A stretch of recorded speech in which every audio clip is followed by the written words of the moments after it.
Gimana kabarnya Kak di Malaysia, Kak?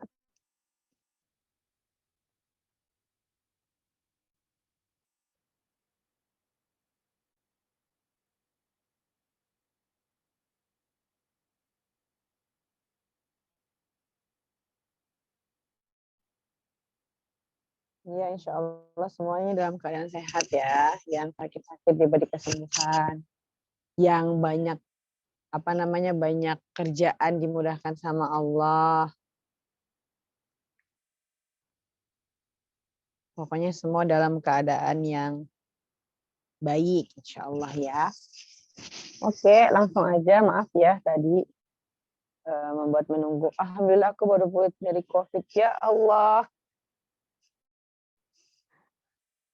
Insya Allah sehat terus ya Kak ya.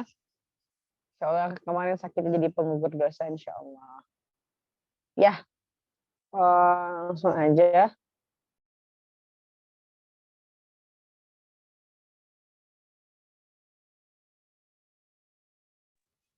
Hari ini insya Allah kita mulai lanjut kajian kita yang udah ketunda ya. Kalau untuk tafsir kan karena aku harus bikin sendiri, jadi kayak nggak semudah mengkaji, maksudnya nggak sesimpel mengkaji arba'in ya. Jadi memang rada-rada susah untuk ngatur waktunya gitu. Makanya ini pertemuan kita yang ketiga ya kalau nggak salah ya untuk tafsir per ayat ya. Ya insya Allah hari ini, nih saya buka dulu dokumennya, bentar ya. Udah kelihatan belum?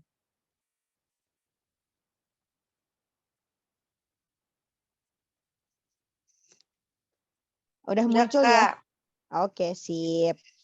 Ya seperti yang apa namanya yang ada di announcement, di pengumuman ya, bahwa hari ini insya Allah kita akan mengkaji tafsir ya, yaitu Ar-Ra'd ayat 11. Kalau teman-teman ada yang punya Quran terjemahan, silahkan dibuka ya, biar kita sama-sama tahu sebenarnya apa tafsir Quran surat Ar-Ra'd ayat 11 ini. Silakan ya yang ada di HP ataupun ada di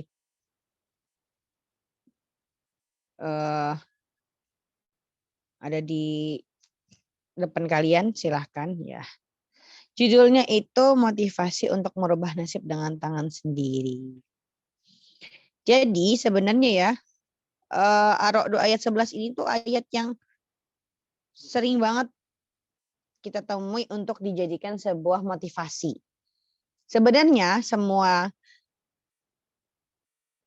seruan Allah dalam Al-Quran itu motivasi semua. Ya ada sih yang sifatnya mentahdid atau seperti dalam rangka kita agar takut kepada Allah gitu ya. Ada yang versi lembutnya, ada yang kerasnya, ada yang kayak seperti mengancam, ada yang seperti memberikan kabar gembira, macam-macam ya. Nah, ayat 11 ini yang kita tahu ya, itu yang paling khasnya innallaha la yughayyiru ma biqaumin hatta yughayyiru ma bi anfusihim. Sesungguhnya Allah itu tidak akan merubah nasib suatu kaum sampai ia merubah nasibnya dengan tangannya sendiri. Makanya di sini aku bikin judulnya motivasi untuk merubah nasib dengan tangan sendiri. Apakah betul tafsirannya seperti itu? Ya silakan Kak Nur, silakan yang mau sholat isya dulu juga nggak apa-apa, monggo. Nanti kita insya Allah akan diupload ke YouTube juga kan nanti ya, insya Allah. Untuk teman-teman sebenarnya hukumnya ya sedikit informasi ya. Dalam kajian itu ketika kita menuntut ilmu, insya Allah saat azan memang ahsannya kita sambil menjawab azan ya. Dan ketika masih dalam forum ilmu dan itu azan, itu boleh banget untuk tetap mendengarkan sampai kajian itu selesai baru sholat ya. Karena afdoliyatnya sama-sama, satu menuntut ilmu, satu sholat tepat waktu gitu. Tapi ahlan yang mau tetap sholat duluan juga ya terserah, nggak apa-apa gitu ya. Jadi di surat Ar-Ra'd ayat 11 ini kita bacakan dulu ya. Bismillahirrahmanirrahim.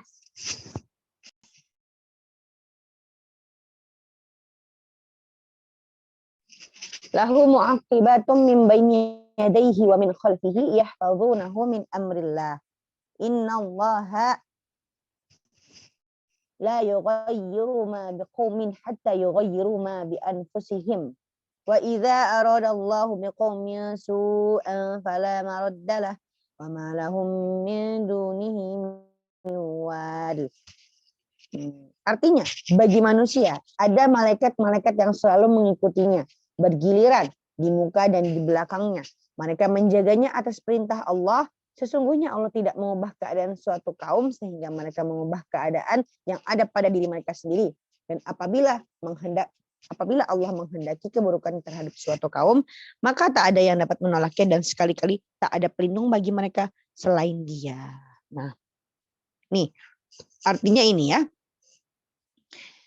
Nah, seperti yang kita lihat, artian yang bakal kita telaah itu adalah yang saya tulis di sini. Sesungguhnya Allah tidak mengubah suatu kaum sehingga mereka mengubah keadaan yang ada pada diri mereka sendiri. Potongan ayat ini sering dipakai oleh beberapa orang untuk dalih memotivasi. Karena Allah nggak akan merubah nasib kita kalau kita yang nggak berusaha merubah dengan sendirinya. Kalau bukan kita, siapa lagi? Ya, kita sering mendengarkan kalimat seperti ini ya, bahwa seakan-akan nasib itu ada di tangan kita gitu. Allah nggak akan bantu kalau kita nggak mau merubah dengan tangan kita sendiri. Apakah seperti itu? Ya. Nah, ternyata ya yang tadi aku tulis, yang tadi di sini ya, no, ya tidak seperti itu. Ya, kenapa jawabannya tidak seperti itu? Yang pertama, karena Quran tidak bisa ditafsirkan secara tekstual. Ya, Quran itu adalah kalamullah ya, munazzal ala Rasulillah yang turun ya dari wahyu tentu saja malaikat Jibril kepada Rasulullah. Ya. Itu penuh dengan banyak peristiwa-peristiwa penting di dalamnya. Biasanya kalau di dalam Al-Qur'an itu juga ketika kita belajar ilmu Al-Qur'an ada asbabun nuzul. Ada alasan kenapa alasan nuzul, turun. Kenapa turunnya Quran surat ini di tempat ini, di waktu ini, itu ada alasan tersendiri. Dan Quran itu kenapa ada ilmu tafsir? Karena kita nggak bisa menafsirkan satu ayat ini secara tekstualnya aja, langsung blek. Oh, ini arti misalnya as-sama gitu kan. Oh, as-sama artinya langit, berarti ini langit. Bisa jadi maksudnya sebuah harapan yang setinggi langit. Itu ada perlu ilmunya, makanya ada ilmu tafsir.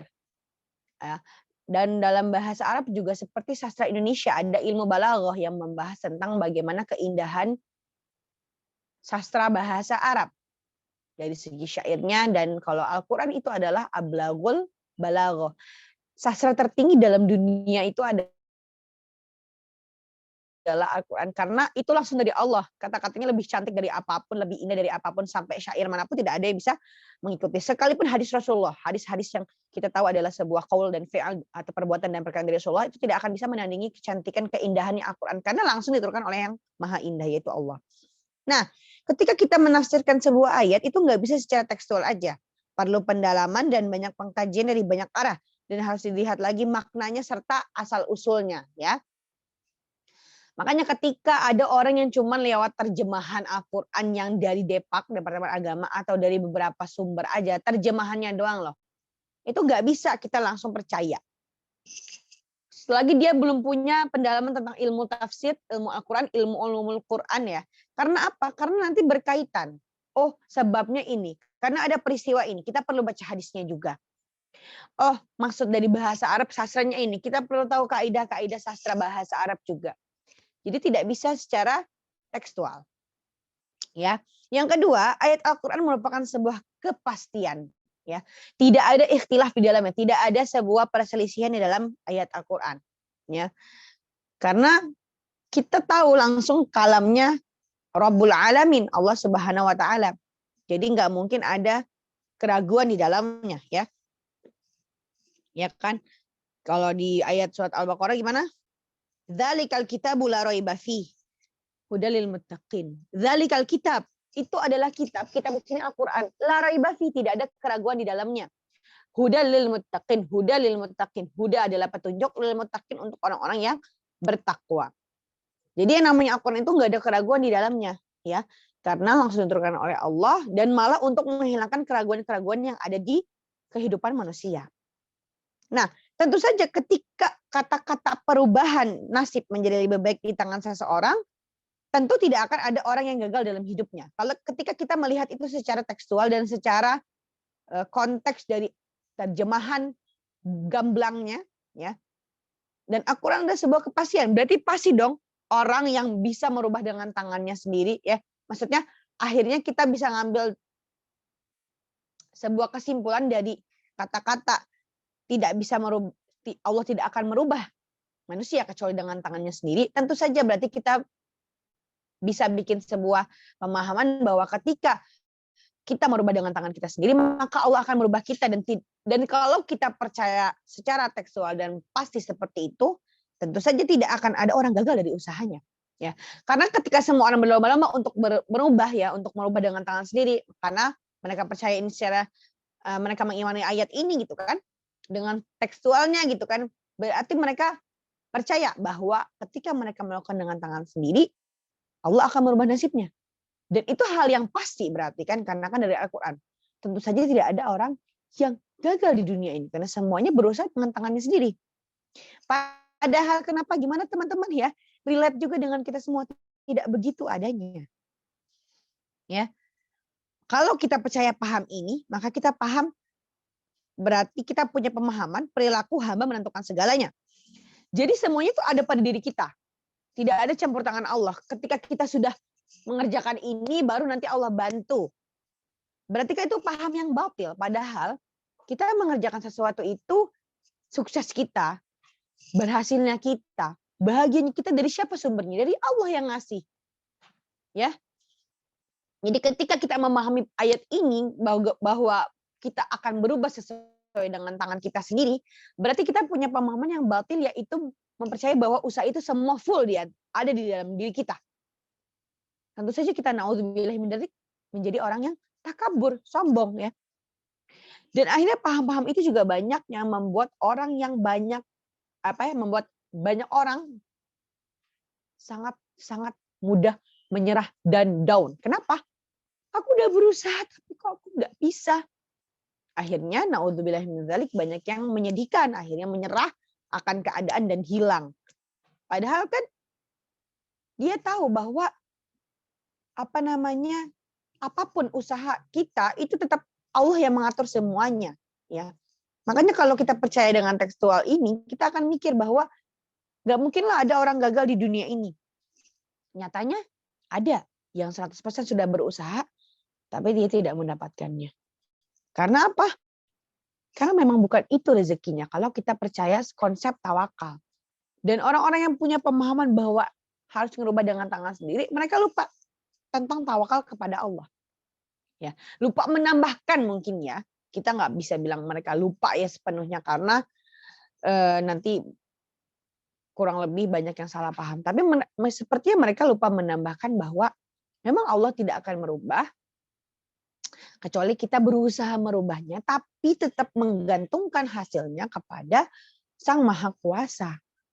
Karena tetap semua yang ada di dunia ini memang kita bisa melakukan apa yang kita pilih. Kita bisa melakukan apa yang kita mau. Abdun atau hamba itu punya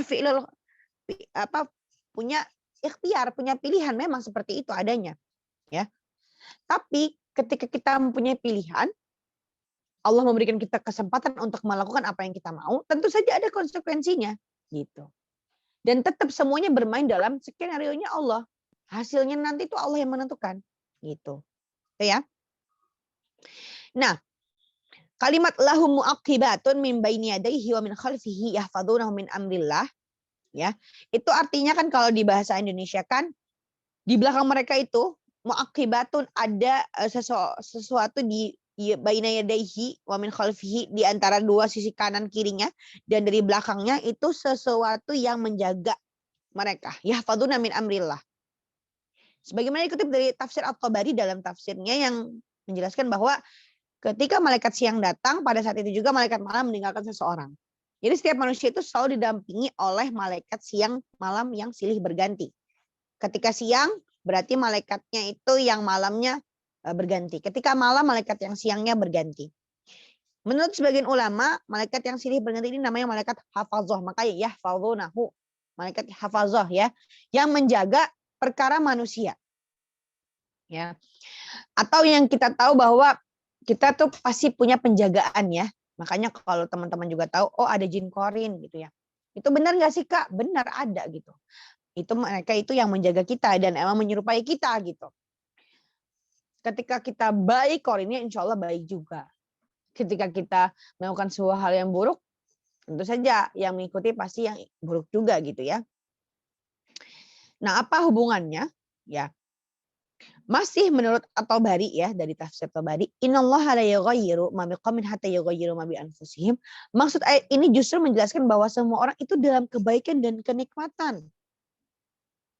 Allah tidak akan mengubah kenikmatan seseorang kecuali mereka mengubah kenikmatan menjadi keburukan sebab perilakunya sendiri dengan bersikap zalim dan saling bermusuhan kepada saudaranya sendiri. Jadi di sini Allah tuh malah ngejelasin manusia itu dalam kenikmatan semua, ya. Coba kita sadar dari bangun tidur. Dari awal kita terlahir aja kita udah punya nikmat iman. Teman-teman kita semua terlahir dalam keadaan iman, orang tua beriman. Itu udah nikmat yang luar biasa karena kita tahu ya, man kana fi qalbihi mithqala dzarratin min alla ilaha illallah dakhala jannah. Barang siapa ya, konteksnya kurang lebih seperti itu. Barang siapa yang di hatinya tuh ada meskipun sebesar biji dzarrah, itu biji jagung kecil banget kan. Ada di hatinya kalimat la ilaha illallah atau tidak Tuhan selain Allah, dia beriman kepada Allah, dakhalal jannah. Dia akan masuk surga meskipun sebanyak apapun dosanya. Selagi dan nanti akan dimasukkan ke surga sesuai dengan amal perbuatannya yang maksiat-maksiat atau dosanya dihapus dulu baru dia akan masuk surga. Tapi ujungnya pasti di surga karena mereka percaya bahwa tidak Tuhan selain Allah. Siapa mereka itu? Tentu saja kita yang berislam, bersyahadat ya. Nah, nikmat iman itu tidak bisa dimiliki oleh siapapun kecuali orang muslim dan orang mukmin itu sendiri, ya kan? Lalu tadi juga disebutkan di setiap manusia itu ada muaqibah, ada yang menjagakan malaikat hafadzah di tangan di bagian kanan, di bagian kiri, ya. Di belakang itu ada yang menjaga kita. Kadang kita lupa ketika kita berdoa kok nggak dikabulnya sama Allah. Ternyata doanya itu diarahkan ke Allah kepada kita bisa selamat. Teman-teman kan pasti juga pernah ya kadang misalnya nyebrang atau apa, hampir keseret, hampir ketabrak, hampir segala macam. Itu malaikat yang lagi jagain perintah dari perintah Allah. Jadi kadang nggak ada apa ya, kadang manusia itu suka lupa bersyukur dengan hal-hal kecil. Sesederhana masih bisa bangun pagi untuk bertaubat, masih bisa makan, masih bisa tidur, ya itu nikmat-nikmat yang sangat sempurna. Nah, Allah itu nggak akan merubah kenikmatan seseorang kecuali mereka mengubah kenikmatan menjadi keburukan. Sebab perilaku mereka sendiri yang bersikap zalim. Ya, jadi sebetulnya la yughayyiru ma biqaumin, Allah tuh nggak akan merubah keadaan suatu kaum. Karena jujur sejujurnya kaum itu tuh sudah dalam keadaan kenikmatan ya. Kecuali mereka itu merubah ya. Yughayyiru ma bi anfusihim, apa yang ada di dalam dirinya. Apa yang sebenarnya tadi kenikmatan tadi itu mereka merubah kenikmatan yang Allah beri dengan keburukan. Mindset mereka yang tiba-tiba jadi gampang mengeluh. Mindset mereka yang malah menyakiti orang lain karena mereka tersakiti. Menzolimi saudaranya lain karena mereka juga tersakiti. Itu yang membuat nikmat tadi berubah.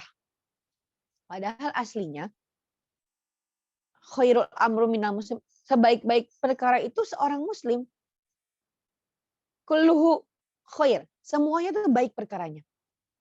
Seorang muslim, seorang mukmin ya, melihat memandang suatu perkara itu semuanya baik.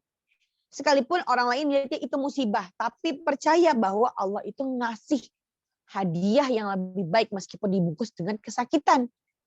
Jadi orang mukmin yang baik itu perkara yang dia lihat di dunia ini adalah sebuah kebaikan semuanya. Ya. Nah, sesungguhnya Allah tidak akan merubah suatu kaum yang berupa sehat sejahtera, dan penuh kenikmatan. Kemudian kenikmatan itu menjadi dibuang dan dirusak oleh Allah karena apa? Sampai mereka mengubah sesuatu yang ada pada pribadi mereka, yaitu dengan sikap zalim antar sesama dan permusuhan terhadap orang lain. Ya, jadi sebenarnya kenapa di awal dimulai dengan memberitahu, Allah tuh memberitahu kita tuh punya malaikat yang jagain kita, karena Allah tuh masih tahu nikmatku tuh banyak loh dari awal tuh, dari kamu lahir sampai sekarang tuh ada yang jagain kamu gitu. Dan kamu akan terus hidup pada kenikmatan itu kecuali kamu sendiri yang merubah kenikmatan itu dan keburukan dengan kamu yang berbuat zalim kepada saudaramu yang lain. Gitu. Jadi agak kurang tepat ketika memakai ayat ini untuk memotivasi bahwa kita harus berubah. Kalau enggak Allah enggak akan berubah. Allah itu melihat usaha kita memang. Kita harus tetap berusaha untuk lebih baik, itu betul. Ya, tapi jangan sampai dijadikan sebuah pacuan bahwa kita itu berubah karena kita sendiri. Kita ini nggak berubah karena kita nggak berusaha nih. Kalau kita berusaha kita pasti berubah. Nanti kita juga sakit hati ketika kita sudah berusaha full, tapi Allah tidak mengubah keadaan kita. Kenapa? Karena kita sombong percayanya bahwa kalau gue udah berusaha ngerubah, pasti Allah rubah. Jangan. Tapi kita serahkan kepada Allah. Aku sudah berusaha sekuat tenaga, ya Allah. Aku serahkan hasilnya kepadamu. Dan bahkan di konteks ayat ini kan Allah bilang kita semua tuh berada dalam kenikmatan sekalipun yang nggak punya uang. Kalau kita bersyukur itu indah semuanya. Meskipun kita tahu zaman sekarang susah untuk nggak bersifat material gitu ya. Susah banget, semua serba naik, nauzubillah, semua serba menyusahkan gitu ya. Tapi ketika memandangnya dengan rasa syukur, itu banyak yang bisa disyukuri. Dan terkadang kan aku juga udah sering bilang bahwa yang paling penting dari sebuah hidup itu mindset kita. Pemikiran kita ketika kita bisa berpikir positif, bisa berpikir dengan bersyukur maksud aku, itu hidup tuh indah dilihatnya gitu. Dari segi apapun. Nggak jarang aku melihat orang-orang yang susah hidupnya, yang berjuang mencari nafkah segala macam, dalam keadaan selalu tersenyum, selalu bersyukur. Karena dia percaya Allah Maha Kaya. Bagaimana caranya kita ragu kepada dunia ini sedangkan kita punya Allah yang Maha Kaya? Bagaimana kita masih merasa miskin ya? Meskipun kenyataannya memang benar-benar tidak punya uang ya. Memang benar-benar susah uangnya, mintalah sama Allah. Minta sama Allah. Mungkin kesannya klise berdoa, tapi jangan pernah ragu dalam berdoa. Ya. Nabi Ayub ya. Nabi Zakaria, Nabi Ayub yang berapa ratus tahun dengan penyakit kustanya, gak pernah dan aku tidak pernah sedikit pun ragu kepadamu ya Allah dalam berdoa. Itu kata Nabi Ayub. Subhanallah. Ratusan tahun gak pernah berhenti doanya. Akhirnya Allah mengembalikan apa yang ada. Nabi Zakaria juga gitu, ya kan? Berdoa agar diberikan keturunan. Meskipun kalau kita lihat mustahil ya. Udah beliaunya tua, istrinya juga udah tua, ya kan? Mungkin dalam keadaan mandul, ya kan? Tapi karena doanya tidak berhenti, maka Allah akan mengabulkan doa itu. Nah, di sini juga ada Imam Qurtubi dalam tafsirnya mengatakan inallaha di ayat ini itu artinya sesungguhnya Allah tidak akan mengubah keadaan suatu kaum sehingga mereka mengubah keadaan yang ada pada diri mereka sendiri. Maksudnya dalam ayat ini adalah Allah memberitahu bahwa Allah tidak mengubah suatu kaum sehingga ada salah satu di antara mereka yang mengubahnya.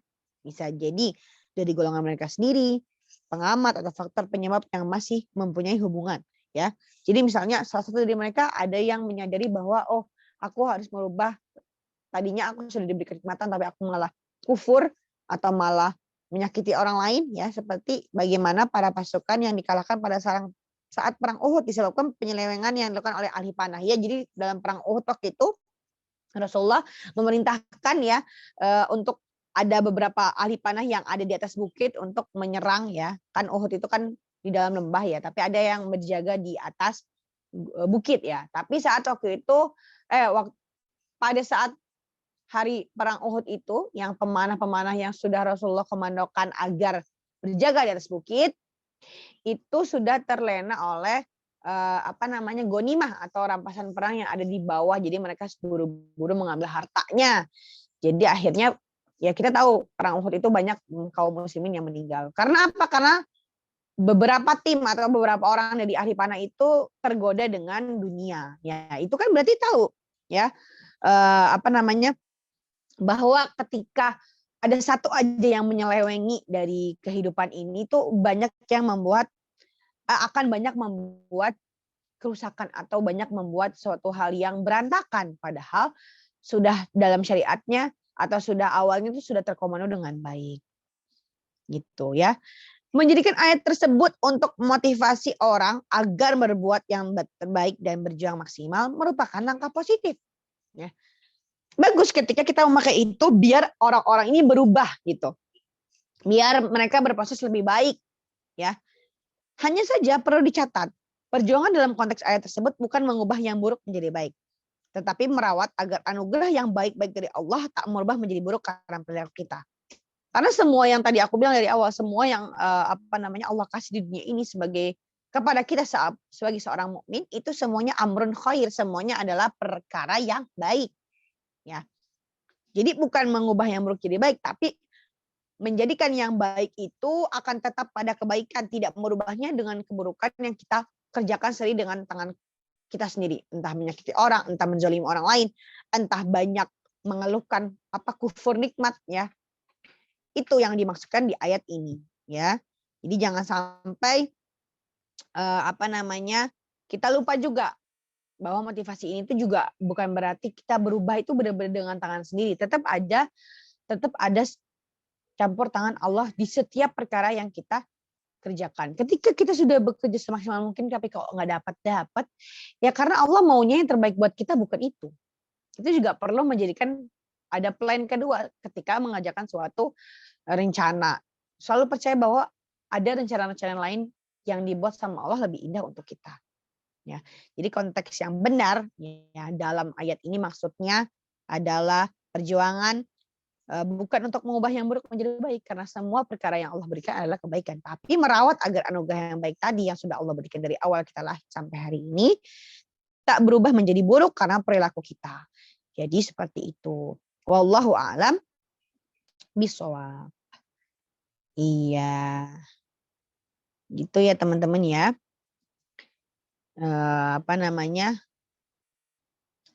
Insya Allah bisa dipahami ya.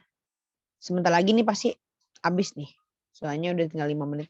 Nanti bisa kalau emang ada pertanyaan terus dia habis, kita masuk lagi aja. Oke. Nih aku tutup dulu ya. Insya Allah kan kalau ada yang mau ditanyakan ya silakan. Sambil